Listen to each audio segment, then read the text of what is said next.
नमस्कार दोस्तों, स्वागत है पैसा से पैसा कमाई और निवेश के असली तरीके के एक और नए एपिसोड में। आज हम बात करने जा रहे हैं एक ऐसे बिजनेस मॉडल की जो आपके घर की छोटी सी बालकनी को भी कमाई का खेत बना सकता है। आज का विषय है डिजिटल किसान, बालकनी गार्डन से एग्री बिजनेस की सफलता तक। दोस्तों, शहरीकरण बढ़ रहा है, जगह कम होती जा रही है, लेकिन अवसर आज भी पहले से अधिक हैं। अब खेती सिर्फ गांव में बड़े खेतों में ही नहीं होती, बल्कि शहरों की छतों, गैलरी और छोटे से कमरे में भी हो सकती है। आज के एपिसोड में आप जानेंगे माइक्रो फार्मिंग क्या है और यह आज की जरूरत क्यों बन रही है। मशरूम, माइक्रोग्रीन्स और जड़ी बूटियां, इन्हें उगाकर मुनाफा कैसे कमाएं? कैसे इंस्टाग्राम, व्हाट्सएप बिजनेस और गूगल माई बिजनेस से सीधे ग्राहक तक बेचकर अधिक कमाई की जा सकती है। सरकारी सहायता, केवी के प्रशिक्षण और जैविक प्रमाणन की प्रक्रिया, और सबसे महत्वपूर्ण एक ऐसा 7 दिवसीय एक्शन प्लान जिससे कोई भी व्यक्ति सिर्फ 45 से 60 दिनों में मुनाफा कमाना शुरू कर सकता है। इसके साथ हम देखेंगे प्रेरक केस स्टडीज जो साबित करती हैं कि आज डिजिटल किसान ही असली स्मार्ट किसान है। तो चलिए दोस्तों, शुरू करते हैं आज का यह हरियाली, कमाई और डिजिटल सफलता से भरा सफर।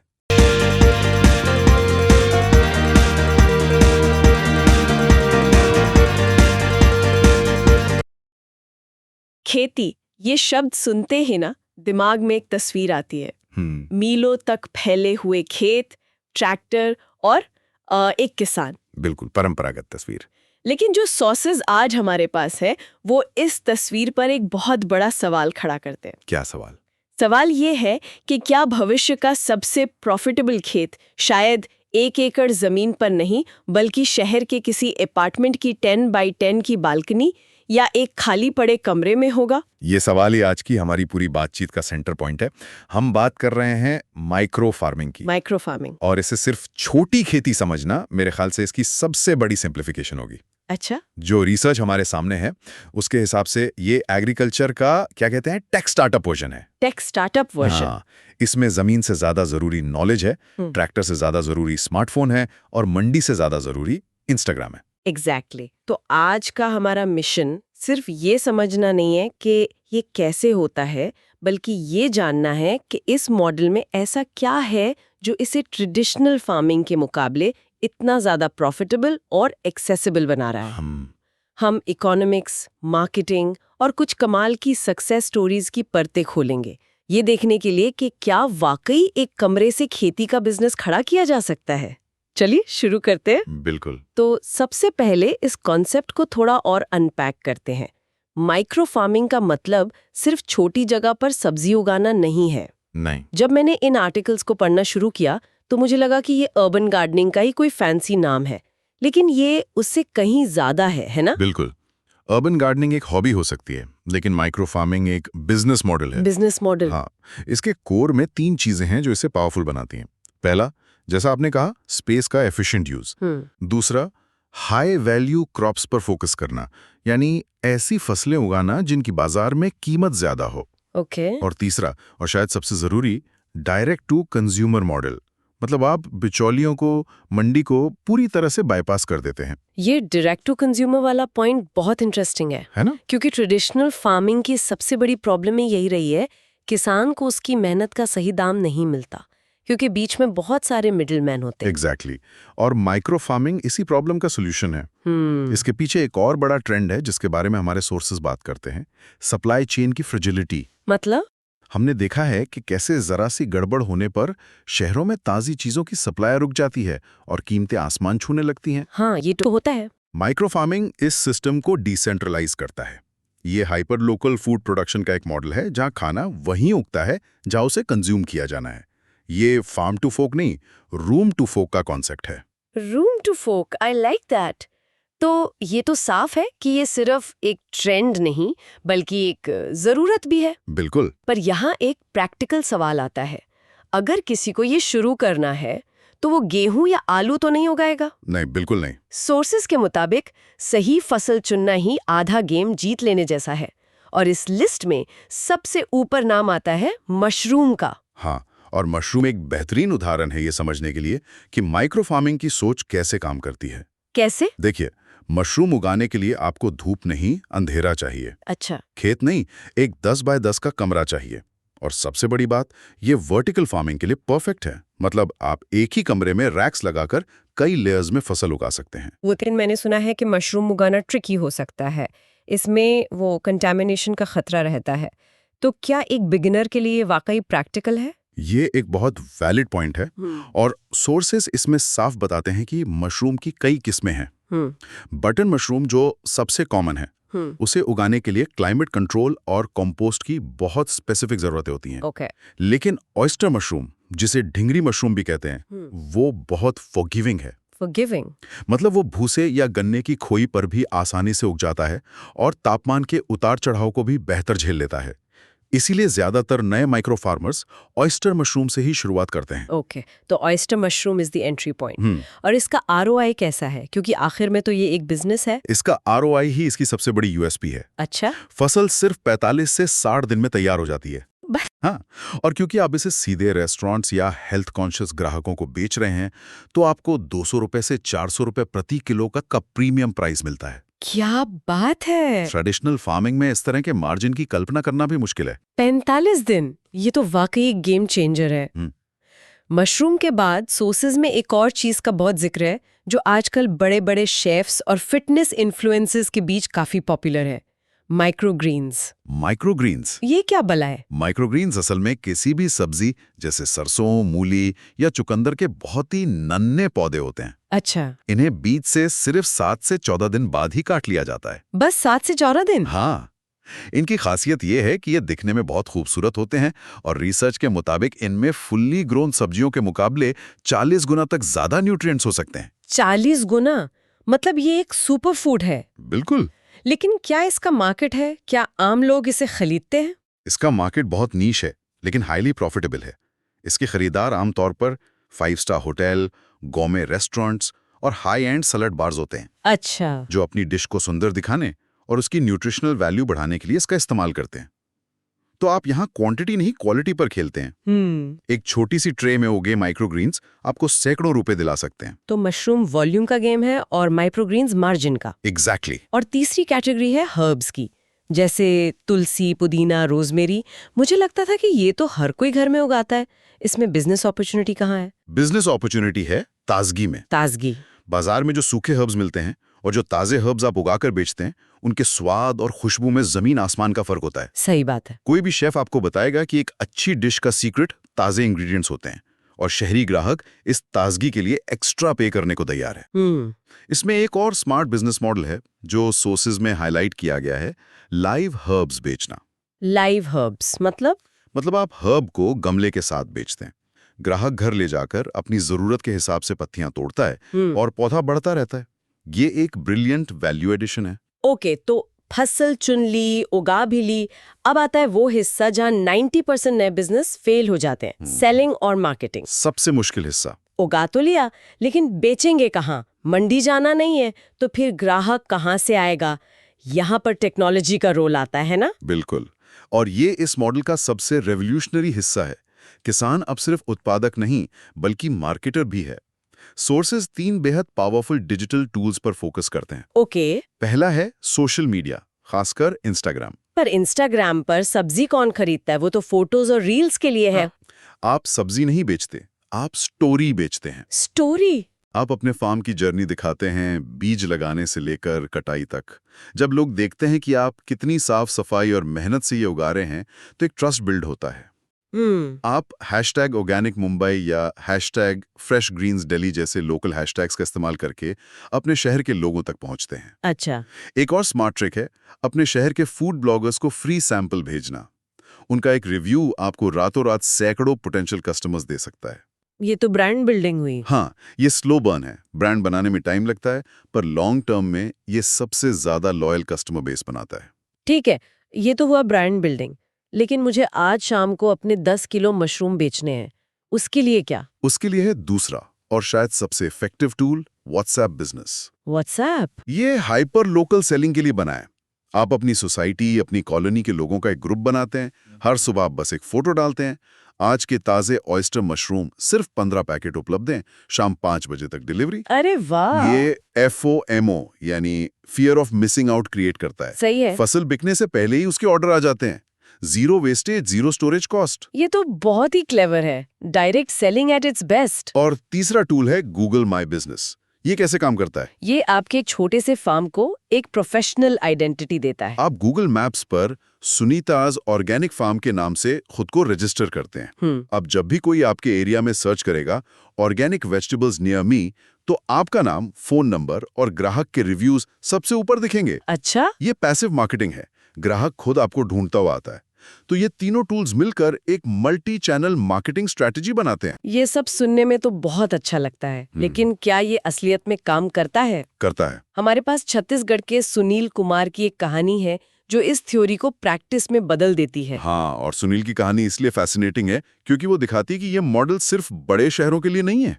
सुनील के पास बहुत कम पुश्तैनी जमीन थी जिस पर पारंपरिक खेती से साल में मुश्किल से 30,000 रुपए बचते थे। बस 30,000? हाँ, जब उन्होंने कहा कि वो घर के पीछे पड़े एक शेड में मशरूम उगाएंगे तो गांव वाले उन पर हंसे। उनके सामने सबसे बड़ी चुनौती क्या थी? गांव में तो कोई 5 स्टार होटल नहीं होगा मशरूम खरीदने के लिए। यही उनकी सबसे बड़ी चुनौती थी, मार्केट की कमी।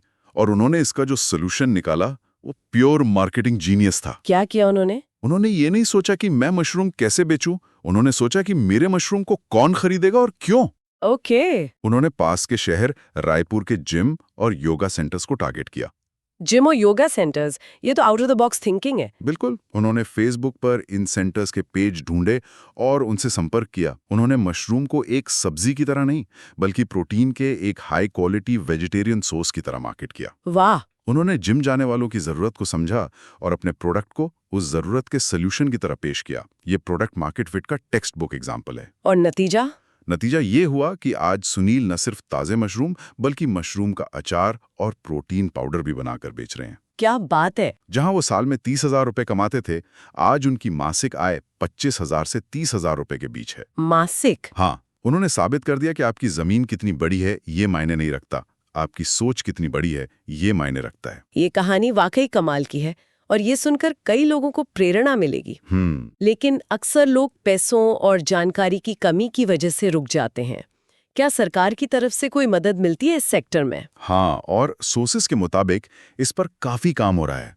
लगभग हर जिले में एक कृषि विज्ञान केंद्र होता है, KVK। हाँ, जो मशरूम की खेती, जैविक खेती पर बहुत कम फीस या मुफ्त में ट्रेनिंग देता है। अच्छा। इसके अलावा नेशनल हॉर्टिकल्चर मिशन के तहत छोटे पॉली हाउस या शेड नेट लगाने के लिए 50% तक की सब्सिडी भी मिलती है। और ऑर्गेनिक सर्टिफिकेशन का क्या? क्या ऑर्गेनिक का ठप्पा लगाना बहुत महंगा और मुश्किल प्रोसेस है? बड़े एक्सपोर्टर्स के लिए जो NPOP सर्टिफिकेट होता है वो महंगा और जटिल है। लेकिन छोटे किसानों के लिए सरकार ने एक बहुत अच्छा ऑल्टरनेटिव बनाया है, PGS इंडिया यानी पार्टिसिपेटरी गारंटी सिस्टम। ये क्या है? ये एक तरह का कम्युनिटी ड्रिवन सर्टिफिकेशन है। इसमें कुछ किसान मिलकर एक ग्रुप बनाते हैं और एक दूसरे के फार्म को इंस्पेक्ट करके सर्टिफाई करते हैं। अच्छा। ये भरोसे पर आधारित एक सस्ता और सुलभ सिस्टम है जो ग्राहकों को आपके प्रोडक्ट की शुद्धता का यकीन दिलाता है। चलिए अब उस सवाल पर आते हैं जो हर कोई सुनना चाहता है, मुनाफे का गणित। The big question. हाँ, वो जो 5,000 10,000 रुपए की लागत वाली बात थी, उसे और ब्रेक डाउन करते हैं। एक 10 बाय 10 के कमरे में मशरूम उगाने पर असल में कितना खर्च और कितनी कमाई हो सकती है? सोर्सेज में इसका एक डिटेल्ड कैलकुलेशन दिया गया है।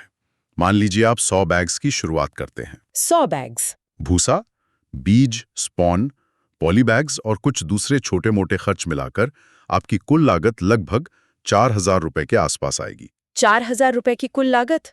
और इससे प्रोडक्शन कितना निकलेगा? हर बैग से लगभग 1.5 से 2 किलो मशरूम मिलता है, तो 100 बैग से आपको आसानी से 150-200 किलो मशरूम मिल जाएंगे।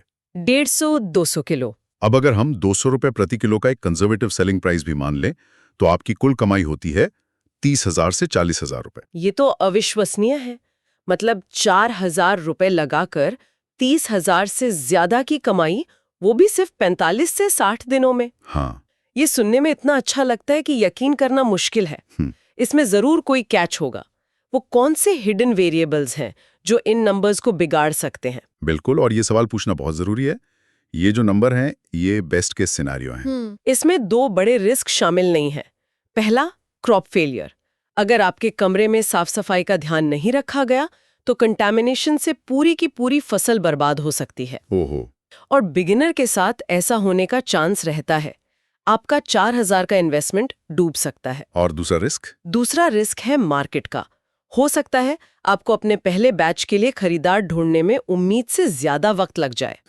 हो सकता है आपको शुरुआत में अपना प्रोडक्ट कम दाम पर बेचना पड़े। सही है। तो वो 26,000 का शुद्ध मुनाफा पहले दिन से नहीं आएगा। उसमें मेहनत, लर्निंग कर्व और थोड़ा वक्त लगेगा। ये एक रियलिस्टिक पिक्चर है। तो अब अगर कोई सुनने वाला है जो इन सब बातों से इंस्पायर्ड है और ये रिस्क लेने को तैयार है, तो उसके लिए पहला कदम क्या होना चाहिए? अक्सर लोग कल से शुरू करूंगा सोचते हैं और वो कल कभी नहीं आता।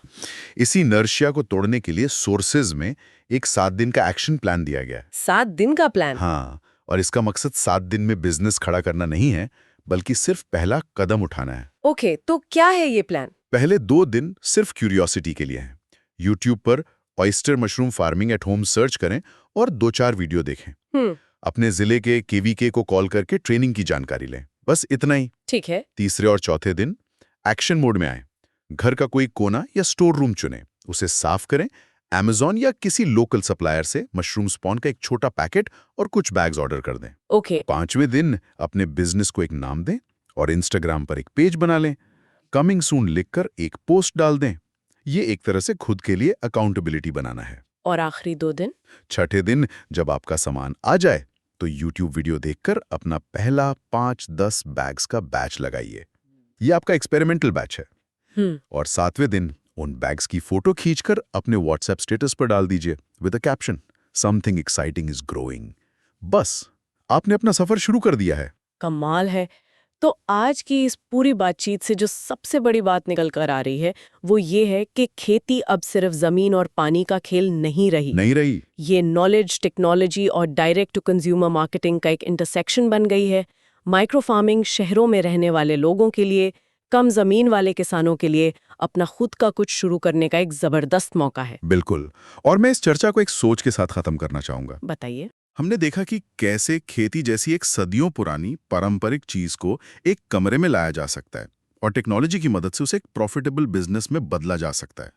जरा सोचिए, हमारे आसपास और कितने ऐसे पारंपरिक काम या स्किल्स हैं जिन्हें आज के टूल्स, एक स्मार्टफोन और एक नई सोच के साथ मिलाकर एक पूरी की पूरी नई इंडस्ट्री में बदला जा सकता है। शायद अगला बड़ा स्टार्टअप किसी खेत से नहीं बल्कि आपके पड़ोस की किसी घर से निकले।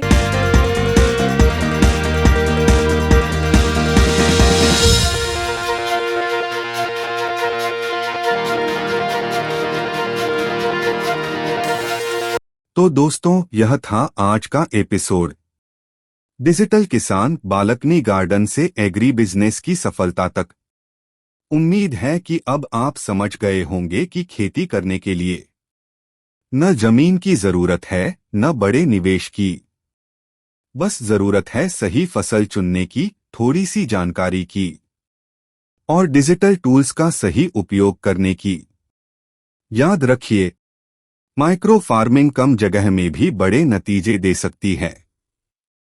इंस्टाग्राम और व्हाट्सएप जैसी प्लेटफॉर्म्स किसानों को सीधे ग्राहक तक पहुंचाती हैं।